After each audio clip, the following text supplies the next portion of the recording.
नमस्कार दोस्तों, बहुत बहुत स्वागत आप सबका एक बार फिर उत्कर्ष यूजीसी नेट चैनल के इस खूबसूरत से पावन अवसर पर।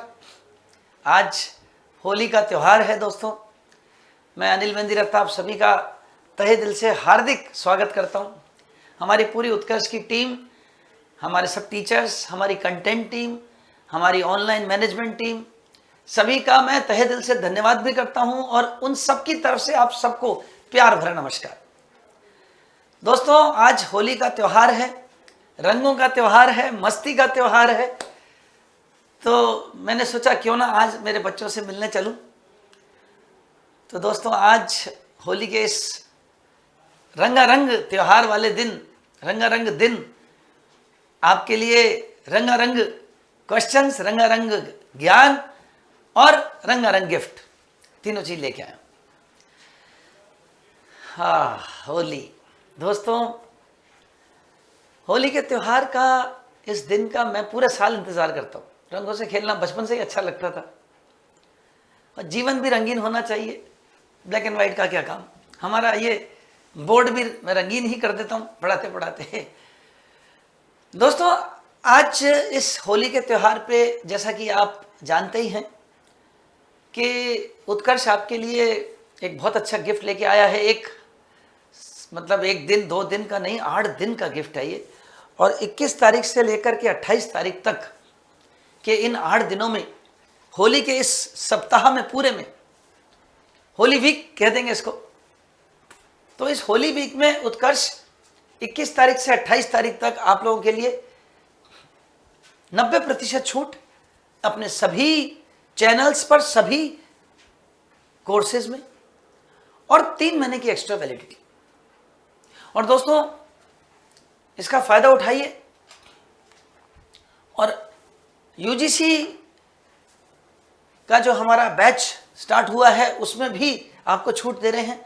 90% की छूट, 1800 रुपये का कोर्स और 3 महीने की एक्स्ट्रा वैलिडिटी। दोस्तों, आज जो हम टॉपिक करने जा रहे हैं, आपने थंबनेल देख ही लिया होगा। आज की जो क्लास है, इस क्लास का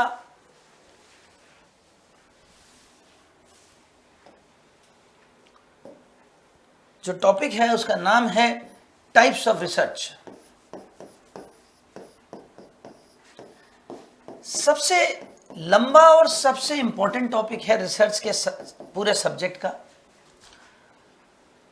सबसे ज्यादा एक तो क्वेश्चंस लेके आता है, क्वेश्चंस इसमें खूब आते हैं, फिक्स है, रेगुलरली क्वेश्चंस आते ही हैं।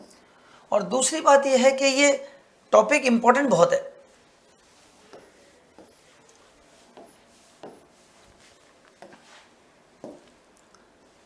तो दोस्तों, आज हम इस टॉपिक को शुरू करेंगे, टाइप्स ऑफ रिसर्च को। और ये मुख्य रूप से 5-6 ऐसी रिसर्चेज होती हैं जिनमें से क्वेश्चंस बार बार आ रहे हैं। वो कौन कौन सी रिसर्चेज हैं, उन पे आज जरा चर्चा करेंगे। अब ये बात जब करते हैं शोध के प्रकार की, तो शोध के प्रकार की जब बात करते हैं तो शोध के प्रकार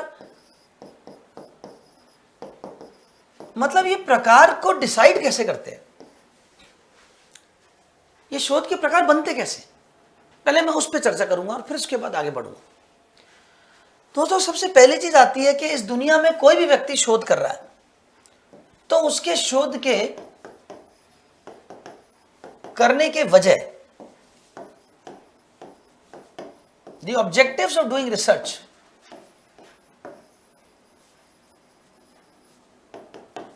वो मुख्य रूप से 2 ही होती हैं। रिसर्च करने के 2 ही ऑब्जेक्टिव्स हैं। कोई भी आदमी रिसर्च क्यों कर रहा है, 2 ही कारण होते हैं रिसर्च करने के।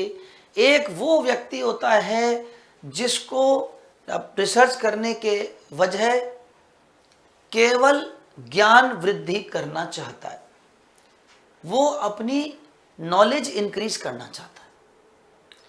उसको रिसर्च करने की कोई वजह नहीं है, वजह बोले तो प्रॉब्लम नहीं है, समस्या नहीं है, कोई उपयोगिता नहीं है। किसी उपयोगिता के लिए, किसी पर्पस के लिए, किसी यूटिलिटी के लिए नहीं कर रहा। उसको तो केवल और केवल ज्ञान वृद्धि करनी है।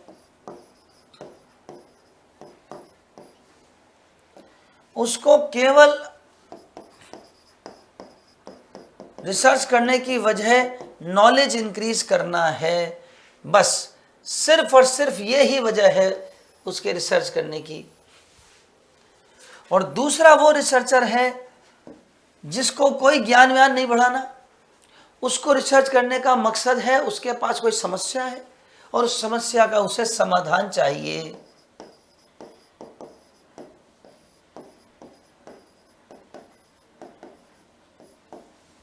Solution to a problem.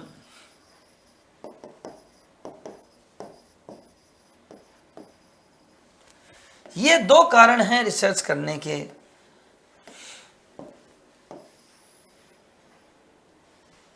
एक कारण है इस व्यक्ति को ज्ञान वृद्धि करनी, कोई समस्या नहीं है इसकी, कोई यूटिलिटी नहीं है, कोई उपयोगिता के लिए नहीं कर रहा, ये तो कर रहा है ज्ञान वृद्धि के लिए, केवल और केवल सब्जेक्ट के एडवांसमेंट के लिए। सिर्फ और सिर्फ उसे सब्जेक्ट की गहराई में जाना है, सब्जेक्ट की एडवांसमेंट करनी है, core of the subject, fundamental of the subject उसको समझना है, थ्योरी बनानी है। मैं पॉइंट्स को आप सुनते जाना, ये जितने मैं पॉइंट्स बना रहा हूं ये सब कीवर्ड्स हैं। ये वर्ड जैसे एग्जाम में आ जाए आप समझ जाना ये वाला रिसर्च है। आप मेरी क्लास में जो भी मैं बोलता हूँ एक एक वर्ड को ध्यान से सुनना, सिर्फ वही नहीं जो मैं लिखता हूँ, वही नहीं जो मैं नोट्स में दिखाता हूँ आपको, इसके अलावा जो मैं आपको वर्ड्स बोलता हूँ पढ़ाते वक्त उसको ध्यान से सुना करो। देखो बच्चों, पिछले काफ़ी सालों के अनुभव से मैंने कुछ चीज़ें सीखी हैं और उन चीज़ों से जब मैं आपको पढ़ाते समय वर्ड्स बोलता हूँ तो उनको गौर से सुनो और नोट करो। नोट्स का ज़्यादा उतारने में टाइम लग रहा है तो स्क्रीनशॉट ले सकते हो, बाद में उतार लेना। तो मैं एक रिसर्चर हूँ जिसके पास कोई समस्या या कोई उपयोगिता या यूटिलिटी से मतलब नहीं है, मुझे तो केवल अपने सब्जेक्ट की एडवांसमेंट करनी है। मान लीजिए फिजिक्स में या मैथ्स का या हिस्ट्री का या फिलॉसफी का या साइकोलॉजी का या बॉटनी का या बायोलॉजी का या कोई ज्योग्राफी का, किस साइकोलॉजी का, किसी भी सब्जेक्ट में की गई रिसर्च सिर्फ और सिर्फ एक ही कारण से की जाती है, आपको उस सब्जेक्ट की गहराई में जाना है, आपको ज्ञान वृद्धि करनी है, आपको नॉलेज बढ़ानी है, आपको थ्योरी बनानी है और वो थ्योरी उस सब्जेक्ट की एडवांसमेंट करेगी। तब आप जो रिसर्च करते हो उस रिसर्च को कहते हैं फंडामेंटल रिसर्च या मौलिक शोध।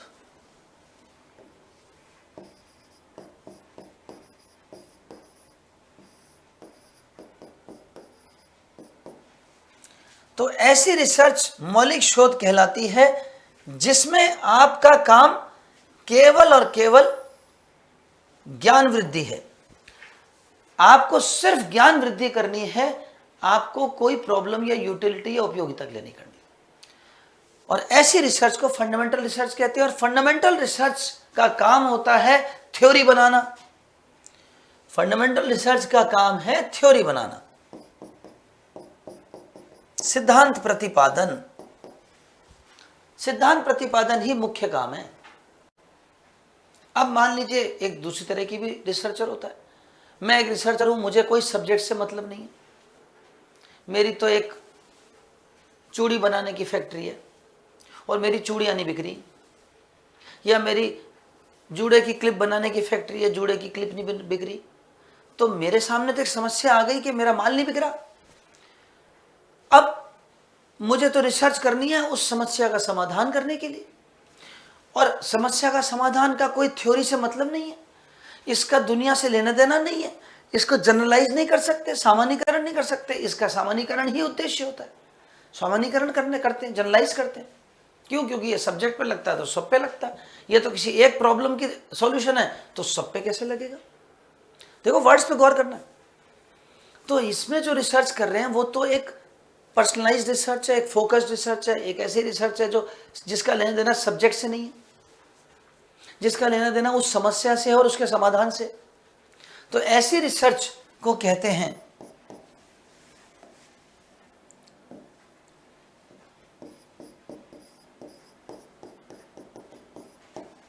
अप्लाइड रिसर्च, हिंदी में कहते हैं व्यवहारिक या व्यवहारिक शोध। व्यवहारिक शोध, तो ऐसी रिसर्च व्यवहारिक शोध है। अब व्यवहारिक शोध या अप्लाइड रिसर्च में थ्योरी बनती है क्या? नहीं बन सकती। जनरलाइज हो सकता है क्या? नहीं हो सकता। क्यों? क्योंकि इसकी जो रिसर्च आउटकम्स या शोध परिणाम आएंगे वो तो केवल उसी समस्या पे ही लगेंगे। ठीक है बच्चों, तो ऑब्जेक्टिव्स की बात करें, शोध के उद्देश्यों के आधार पर करें तो शोध के दो प्रकार होते हैं। एक होता है फंडामेंटल रिसर्च और एक होता है अप्लाइड रिसर्च। स्क्रीनशॉट ले लीजिए या तो, और या अगर उतार रहे हैं तो उतार लीजिए, जो भी आप ये इजी लगे आप। तो ये बच्चों दो तरह की रिसर्च तो अभी हो गई है। अब इनको दोनों को पहले डिटेल में पढ़ा दूं फिर आगे बढ़ूंगा, है ना।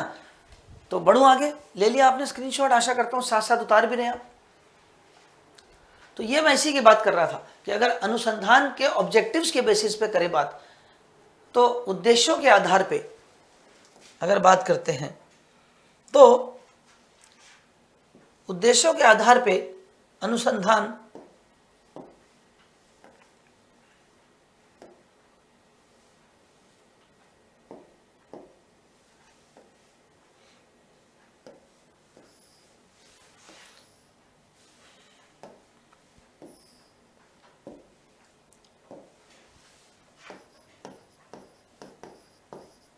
ये लीजिए, उद्देश्यों के आधार पर जब बात करते हैं तो या तो फंडामेंटल है या अप्लाइड है। फंडामेंटल को हिंदी में मौलिक शोध भी कहते हैं, विशुद्ध शोध भी कहते हैं, इंग्लिश में फंडामेंटल कहते हैं, प्योर कहते हैं, प्योर रिसर्च, थ्योरेटिकल रिसर्च। नाम सुनते जाओ लिखते जाओ, fundamental research, pure research, theoretical research, core research, ये नाम है चार। फिर दोहरा दूं, fundamental research, core CORE core research, pure research, theoretical research. Hindi में नाम लिख लो, मौलिक शोध, विशुद्ध शोध, सैद्धांतिक शोध, आधारभूत शोध, इंग्लिश में बेसिक रिसर्च भी कहते हैं इसको। तो ये कई नाम बोलता है एग्जामिनर, सबका मतलब एक ही। और दूसरी रिसर्च है अप्लाइड रिसर्च, व्यावहारिक शोध, व्यवहारिक शोध, इसके दो नाम है, व्यावहारिक और व्यवहारिक। अब अप्लाइड रिसर्च का ही एक टाइप होता है एक्शन रिसर्च। एक्शन रिसर्च एक खास तरह का रिसर्च है, जो अप्लाइड रिसर्च ही है, एक खास तरह का अप्लाइड रिसर्च है जिसमें इमीडिएट प्रॉब्लम का सॉल्यूशन ढूंढते हैं। अब प्रॉब्लम भी दो तरह की होती है, एक प्रॉब्लम होती है जनरल प्रॉब्लम, रेकरिंग प्रॉब्लम जो बाद में भी आ सकती है, और एक प्रॉब्लम होती है जो सिर पे खड़ी है, तत्कालिक समस्या, इमीडिएट प्रॉब्लम। उसके लिए जो रिसर्च करते हैं वो एक्शन रिसर्च है, वो अप्लाइड नहीं है, वो एक्शन रिसर्च कहलाता है। तो एक्शन रिसर्च भी प्रॉब्लम का ही सॉल्यूशन करता है, इसलिए कह सकते हैं कि अप्लाइड का ही एक रूप है। लेकिन ये कहना कि एक्शन रिसर्च की परिभाषा ये है कि अप्लाइड रिसर्च है, वो गलत है, वो मैं कभी टिक मत करना। ये एक बार एग्जाम में ऐसा क्वेश्चन भी आया था। चलिए, अब फंडामेंटल रिसर्च के बारे में तो मैंने बहुत सारी बातें बताई, अब इसको थोड़ा सा अपन नोट्स उतार लेते हैं। तो जैसा कि मैंने आपको बताया बच्चों, स्क्रीनशॉट लेना चाहो तो ले लेना। जैसा कि मैंने आपको बताया था कि फंडामेंटल रिसर्च किस लिए की जाती है? नई नॉलेज के लिए, नए ज्ञान के लिए, है ना। फंडामेंटल रिसर्च नए ज्ञान के लिए जो शोध होता है वो फंडामेंटल है। किसी शोध की क्यों, क्या, कैसे, ये पूछता है ना। मौजूदा सिद्धांत या नए सिद्धांत का प्रतिपादन होता है। अब देखो, इसमें भी दो बातें, मैं सिद्धांत की भी बात करता हूं तो दो बातें होती हैं। या तो आप कोई नया सिद्धांत बनाते हो, और या आप किसी विदित सिद्धांत, कोई पहले का बना हुआ थ्योरी है, उसकी आप जांच करना चाहते हो। तो मौजूदा सिद्धांत को जो कोई ऑलरेडी बना हुआ है उसकी आप जांच करना चाहते हो और आगे रिसर्च करना चाहते हो उस पर, तो वो भी फंडामेंटल रिसर्च है।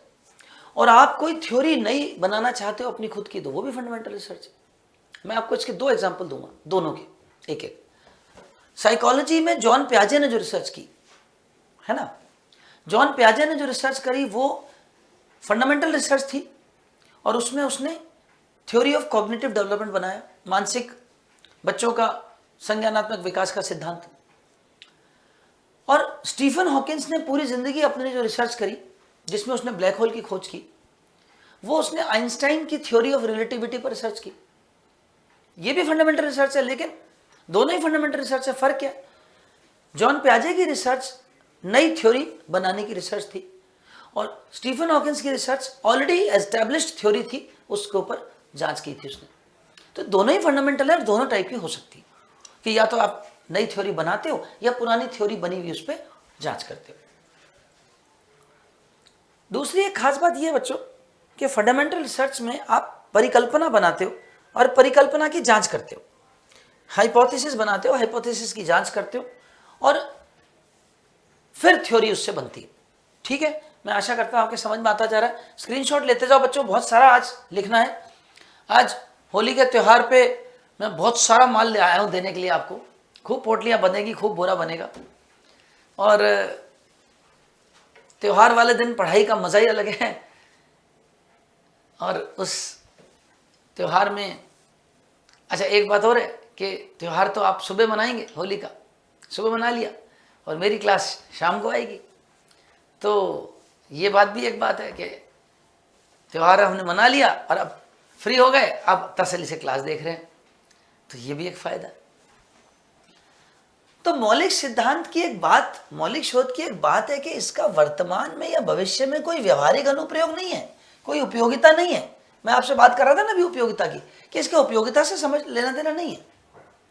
और इसमें तो मौजूदा जो ज्ञान है उसको जोड़ने के लिए किया जाता है रिसर्च, और किसी विषय पर किया जाता है। ये सारी बातें मैं बता चुका हूं, स्क्रीनशॉट लेते जाओ नोट्स का।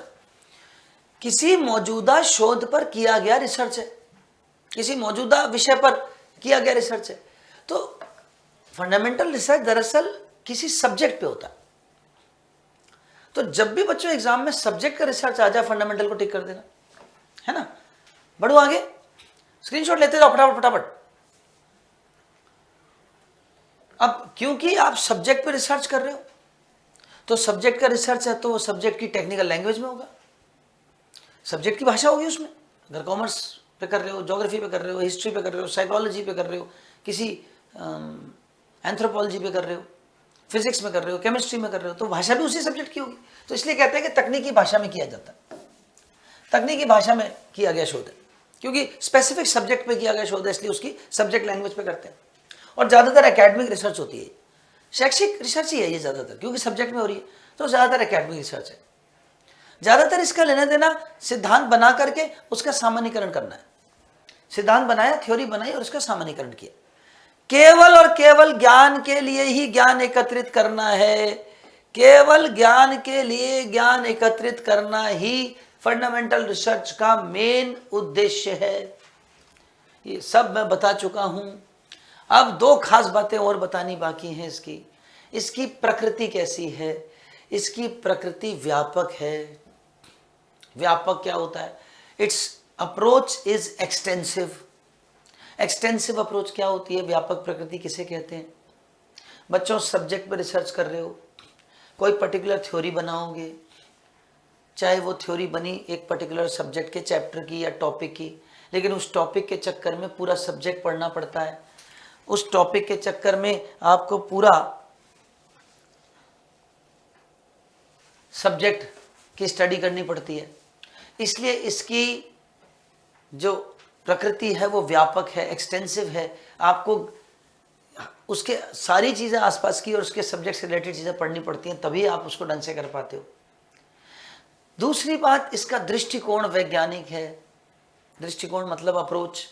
अप्रोच इसकी साइंटिफिक है। वो क्या होता है दोस्तों? साइंटिफिक अप्रोच का मतलब है कि ये लीजिए स्क्रीनशॉट ले लीजिए, मैं इसको थोड़ा सा साइड में कर दिया, आप आराम से आप ले लीजिए स्क्रीनशॉट, मैं समझा भी सकता हूँ। इसकी अप्रोच साइंटिफिक होने का मतलब समझिए। कोई भी चीज़ साइंटिफिक कब होती है दोस्तों? कोई भी चीज़ साइंटिफिक तब होती है जब उसका क्यों, कैसे आप बता सकें। नंबर 2, उसको वेरीफाइबल हो, जांच योग्य हो, परीक्षण योग्य हो, एक्सपेरिमेंट योग्य हो, वो वेरीफाइबल हो, टेस्टेबल हो, आप उसमें कॉज एंड इफेक्ट, कारण प्रभाव संबंध का अध्ययन कर सकें, वो है साइंटिफिक। और फंडामेंटल रिसर्च साइंटिफिक होती है क्योंकि ये ऑब्जेक्टिव होती है, सब्जेक्ट पे होती है, सबके लिए जो चीजें चल रही हैं वो सबके लिए सेम है, नियम बनेगा, सब पे लगेगा, जांच योग्य है, एक्सपेरिमेंट के लायक है, इसलिए साइंटिफिक है। ठीक है, ये थी आपकी फंडामेंटल रिसर्च। अब चलते हैं आगे। ये एग्जांपल्स का स्क्रीनशॉट ले लीजिए, मैं ये सब समझा चुका हूं बच्चों, आप बस अब सिर्फ स्क्रीनशॉट लेना बाकी है। ये सब मैं बता चुका कि फिजिक्स में, केमिस्ट्री में, मैथ्स में, साइकोलॉजी में, किसी भी सब्जेक्ट में किया गया रिसर्च फंडामेंटल है। कोई खोज या आविष्कार किया, डिस्कवरी या इनोवेशन किया, वो भी फंडामेंटल है। कोई नेचुरल फिनोमिना पे रिसर्च करी, वो भी फंडामेंटल है। कोई प्राकृतिक घटना से संबंधित रिसर्च करिए तो फंडामेंटल है। ह्यूमन बिहेवियर पे कोई जनरलाइजेशन कर रहे हो एंथ्रोपोलॉजी में, साइकोलॉजी में, तो भी फंडामेंटल है। और ये सारी फंडामेंटल रिसर्चेज केवल थ्योरी बनाने के लिए की जाती है। और दोस्तों क्वेश्चन कैसे आता है इस पे, ये मुश्किल, मतलब आप पीछे से 8-10 साल के देखेंगे तो हर बार क्वेश्चन आया है। फंडामेंटल रिसर्च में ऐसे पूछते हैं कि एक रिसर्च दे देंगे, बोलेंगे कौन सी रिसर्च है। जैसे जॉन पियाजे ने थ्योरी ऑफ कॉग्निटिव डेवलपमेंट बनाया, कौन सी रिसर्च है। या न्यूटन ने गति के 3 नियम दिए, न्यूटन्स लॉज ऑफ मोशन, वो कौन सी रिसर्च है, फंडामेंटल है। सब्जेक्ट की कोई भी रिसर्च होगी फंडामेंटल होगी। ठीक है, चलिए आगे बढ़ते हैं। अब सेकेंड टाइप की रिसर्च आती है अप्लाइड रिसर्च। अप्लाइड रिसर्च या व्यवहारिक शोध के बारे में भी मैं बता चुका हूं। ये किसी प्रॉब्लम के सॉल्यूशन के लिए किया गया शोध है। किसी या तो मौजूदा, ये जनरल चल रही है, या तत्कालिक, दोनों में से किसी भी समस्या का समाधान ढूंढना है। और ज़्यादातर ये रिसर्चेस कैसे होती हैं, क्यों होती हैं, कोई नीति निर्माण करना है, कोई मूल्यांकन करना है, गवर्नमेंट ने कोई एडमिनिस्ट्रेशन में कोई पॉलिसी बनानी है, कोई घटना को समझना है, कोई व्यवहारिक स्थिति को हल करना है, ये सब अप्लाइड रिसर्च के वजह है। आपकी कंपनीज में जो बेसिक R&D की रिसर्च डिपार्टमेंट्स होते हैं, फार्मास्यूटिकल कंपनीज में, ऑटोमोबाइल इंडस्ट्रीज में, ये जो R&D रिसर्च डिपार्टमेंट्स होते हैं ना, अनुसंधान एवं विकास डिपार्टमेंट, ये इस तरह के जो R&D रिसर्च होते हैं, ये सब अप्लाइड रिसर्च है। ठीक है, स्क्रीनशॉट ले लीजिए, साथ के साथ ले लीजिए स्क्रीनशॉट, ये सब समझा दिया मैंने।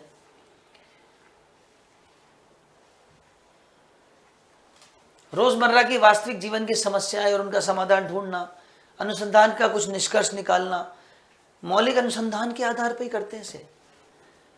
मतलब ये होता तो समस्या के समाधान के लिए, लेकिन इसको करने के लिए इसका जो बेसिस है वो फंडामेंटल रिसर्च ही है। तो ये क्वेश्चन भी आया हुआ है कि अप्लाइड रिसर्च का बेसिस कौन है। अप्लाइड रिसर्च का बेसिस फंडामेंटल रिसर्च है, इसका जो आधार है वो मौलिक शोध ही है। तो मौलिक शोध के आधार पे ही करते हैं इसको। आधार का मतलब क्या है, जैसे मान लीजिए मेरी बॉल बेरिंग की फैक्ट्री है और मैं उसमें मेरी बॉल बेरिंग बिक नहीं रही, उसका मैं रिसर्च करना चाहता हूँ।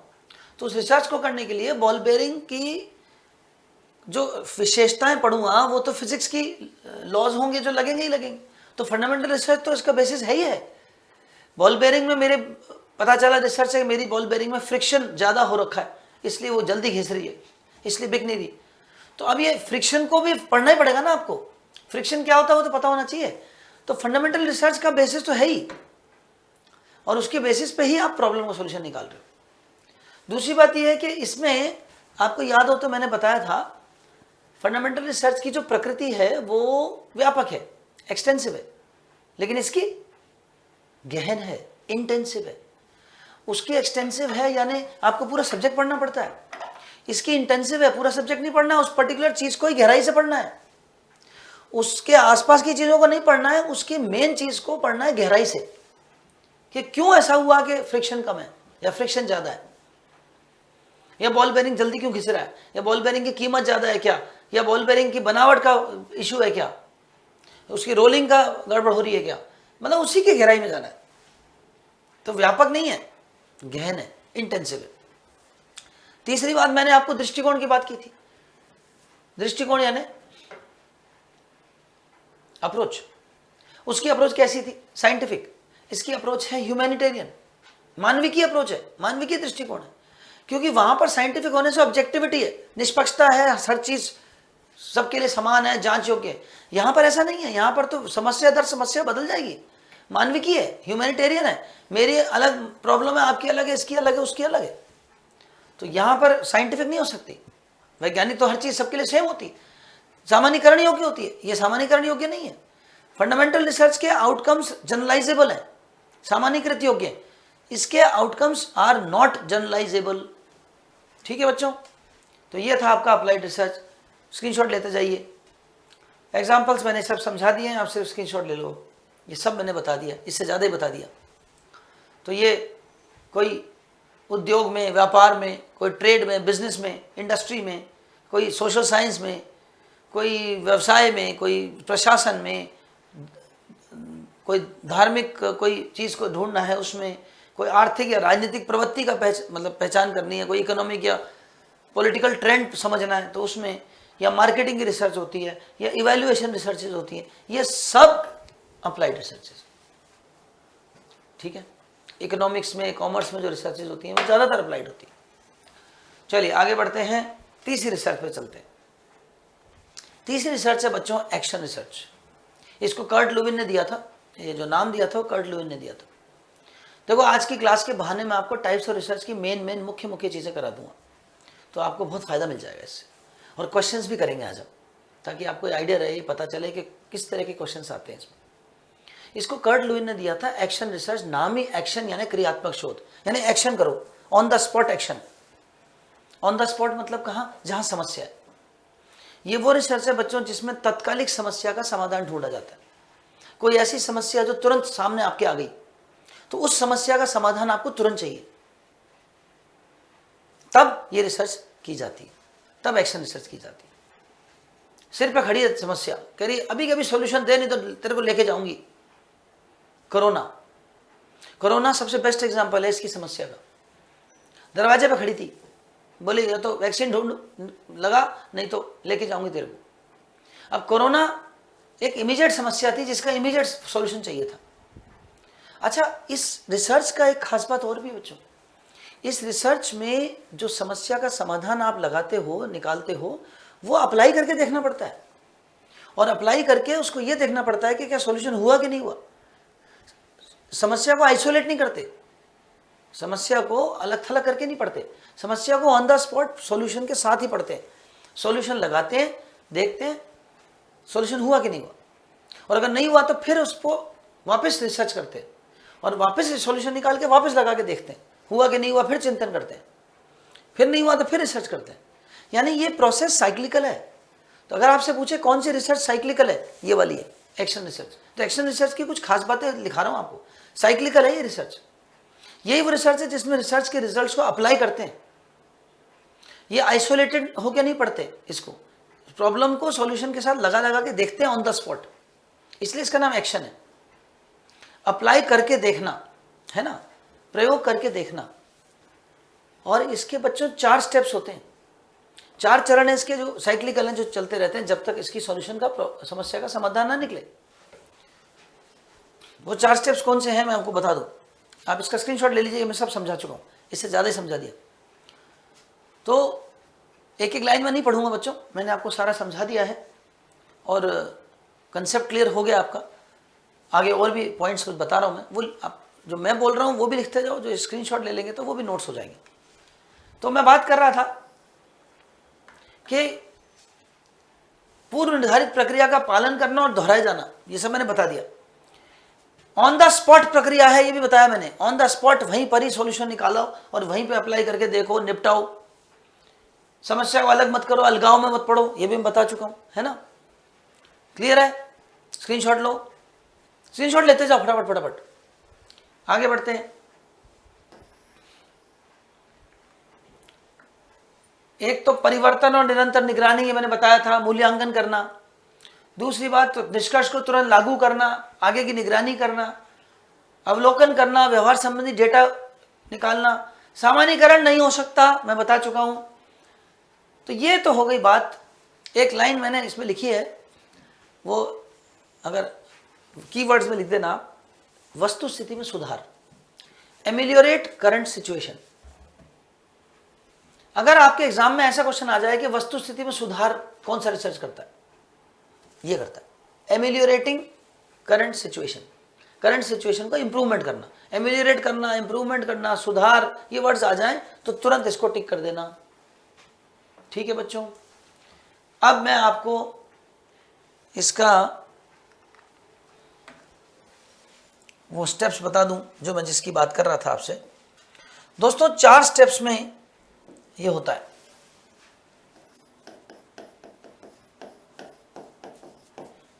आप समझ लो, फिर चाहे स्क्रीनशॉट ले लेना।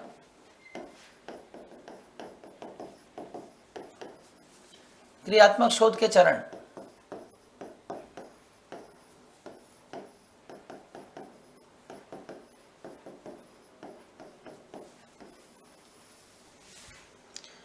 पहला चरण है प्लान, योजना बनाना। दूसरा चरण है एक्ट, क्रियान्विति।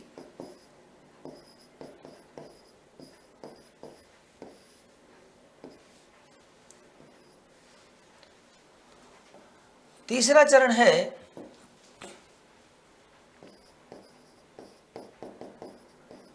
ऑब्जर्व, अवलोकन। और चौथा चरण है रिफ्लेक्ट, चिंतन।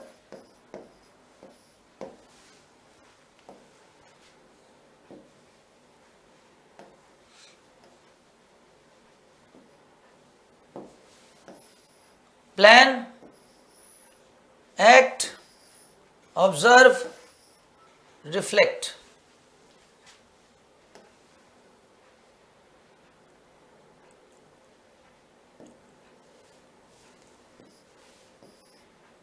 प्लान, एक्ट, ऑब्जर्व, रिफ्लेक्ट, ये है दोस्तों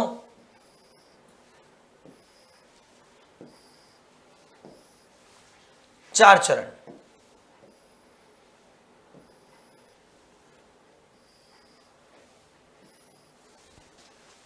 प्लान, एक्ट, ऑब्जर्व, रिफ्लेक्ट।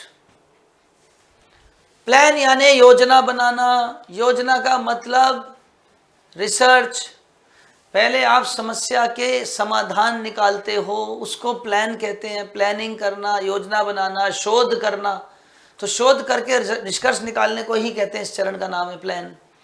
फिर आप वो निकाल करके क्या करते हो, उस निष्कर्ष, उस योजना, उस चरण, उस आउटकम, उस रिसर्च रिजल्ट्स को अप्लाई करते हो समस्या पर, वहीं पर ही जहां पे समस्या होती है, ऑन द स्पॉट। और उस समस्या पर उस समाधान को लगाते हो। You apply the research outcome और रिजल्ट ऑन द प्रॉब्लम। फिर उसके बाद उसका ऑब्जर्वेशन करते हो, अवलोकन करते हो, देखते हो क्या मेरी समस्या का समाधान हुआ, यदि नहीं तो क्यों नहीं हुआ, चिंतन करते हो, रिफ्लेक्ट करते हो।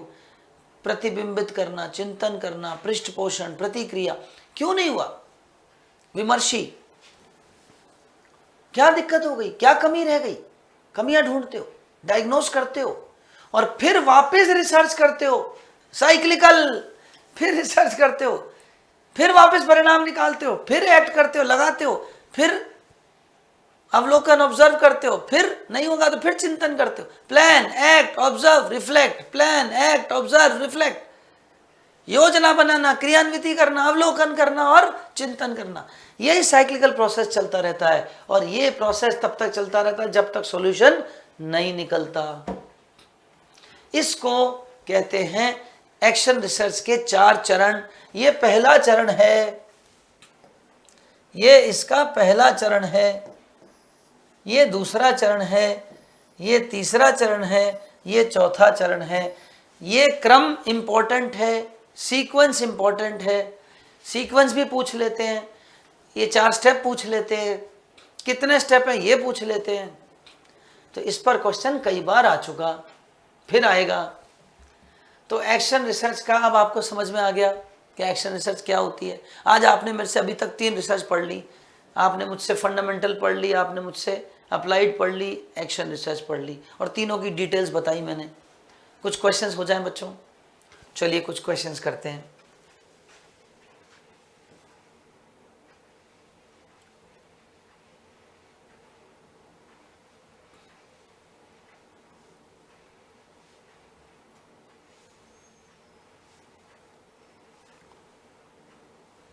क्वेश्चंस के बहाने कुछ और बातें बताऊंगा, है ना। क्वेश्चंस करने के बहाने बहुत सारी चीजें पता चलती हैं। आपके सामने एक क्वेश्चन है कि एक विश्वविद्यालय शिक्षक अपनी कक्षा में छात्रों की अध्ययन आदतों में सुधार करने की योजना बना रहा है। इस संबंध में किस प्रकार का शोध प्रतिमान सहायक होगा? मैं अपनी बात फिर दोहरा दूं, याद दिला दूं। मैंने बोला था मेरे क्लास में जब मैं पढ़ा रहा हूं तो कीवर्ड्स का ध्यान रखना। वो कीवर्ड्स मैंने बोले थे, क्या कीवर्ड्स थे?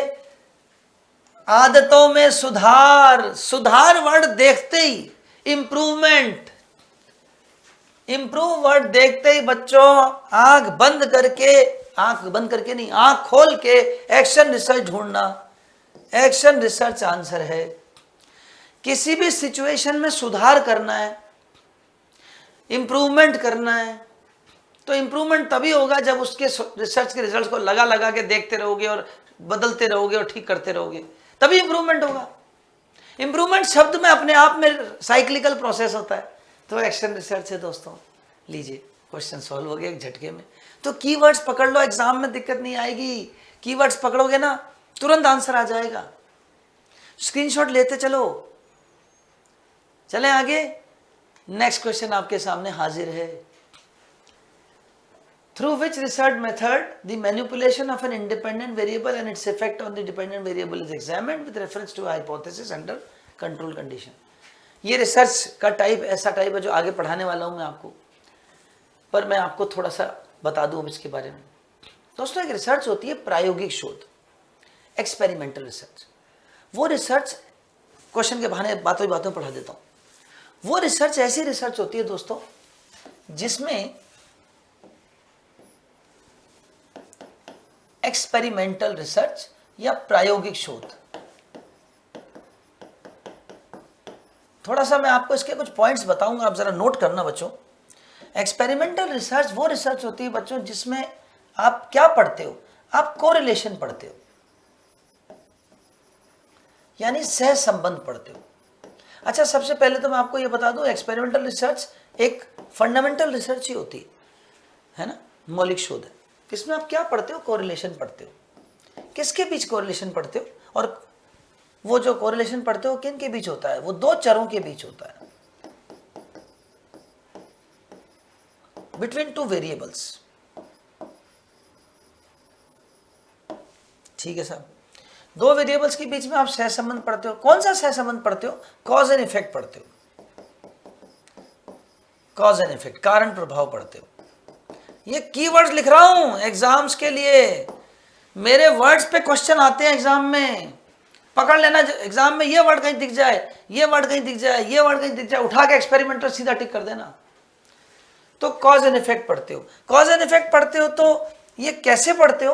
और ये दो चर कौन कौन से होते हैं? ये दो चरों के नाम है इंडिपेंडेंट वेरिएबल और डिपेंडेंट वेरिएबल, स्वतंत्र चर और आश्रित चर।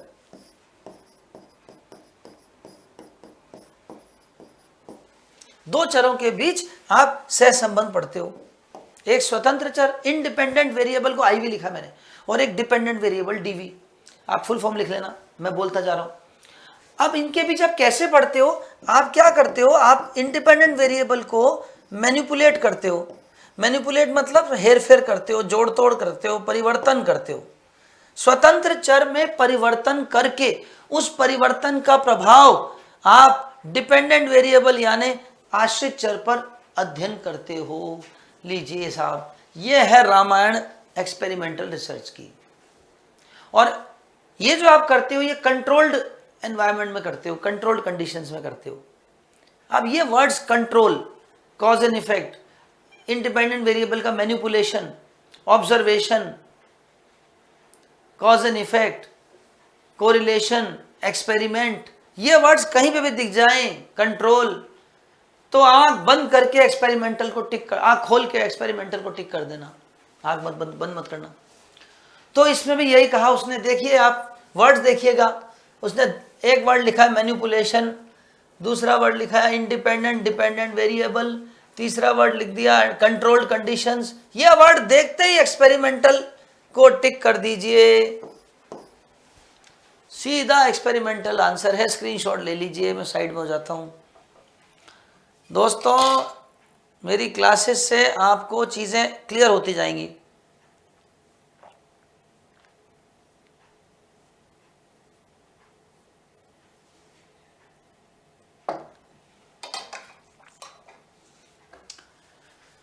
और एक बार चीजें क्लियर होती गई तो फिर आपके लिए बहुत इजी हो जाएगा। एक और क्वेश्चन आपके सामने हाजिर है।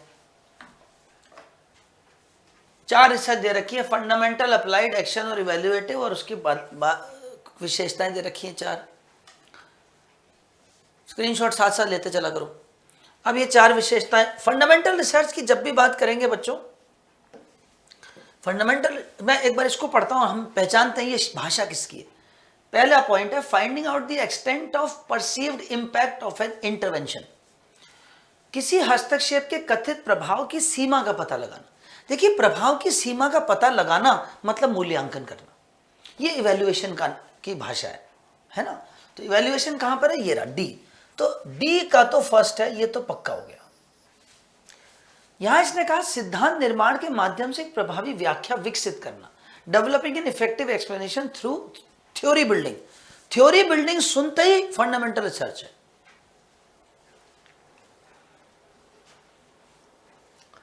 फिर तीसरा लिखा है improving existing situation through use of intervention. Improve word सुनते ही आप एक्शन रिसर्च कर दीजिए, सुनते ही कर दीजिए। फिर exploring the possibility of theory for use in various situations, इसका कोई लेना देना नहीं है, ये कोई रिसर्च नहीं है। एनरिचिंग टेक्नोलॉजिकल रिसोर्सेज, अच्छा हाँ एक चीज है, possibility of a theory in use for use in various situations और enriching technological resources। enriching technological resources research नहीं होती, ये रिसर्च अप्लाइड रिसर्च होती है। अप्लाइड रिसर्च यानी बी, यानी आपने किसी समस्या का समाधान कर दिया है, अब उसे वेरियस सिचुएशंस में, अलग अलग सिचुएशन में आप लगा रहे हो, और ये आपका फंडामेंटल रिसर्च यानी ए। तो ए 2 है, बी 4 है, सी 3 है और डी 1 है। तो 2 4 3 1 ढूंढिए, 2 4 3 1, आंसर नंबर डी। बहुत बढ़िया। तो दोस्तों ये था आपके रिसर्चेस के टाइप्स और उसके एग्जाम में आए हुए क्वेश्चंस। इस तरह के क्वेश्चंस, ये एग्जाम के क्वेश्चंस हैं सारे। तो दोस्तों आज इस होली के पावन त्यौहार पे, पावन अवसर पर मैंने पूरी अपनी कोशिश करी कि आपको कुछ ज्ञान में किसी दिन की भी छुट्टी ना हो, इसलिए आज मैंने आपको ये क्लास जानबूझ के होली वाले दिन भी रखी, ताकि त्यौहार भी मना लिया आपने और अब थोड़ा सा ज्ञान की बातें भी हो जाए, पढ़ाई भी हो जाए, क्योंकि पढ़ाई नहीं रुकनी चाहिए। कल फिर मुलाकात होगी दोस्तों, सेम टाइम, नए सब्जेक्ट के साथ, नई क्लास के साथ। आपका बहुत बहुत धन्यवाद। एक बार फिर आपको होली की बहुत बहुत शुभकामनाएं। आप सभी का रंगों का यह त्यौहार बहुत अच्छा रहे और ईश्वर की सब पर कृपा बनी रहे। धन्यवाद।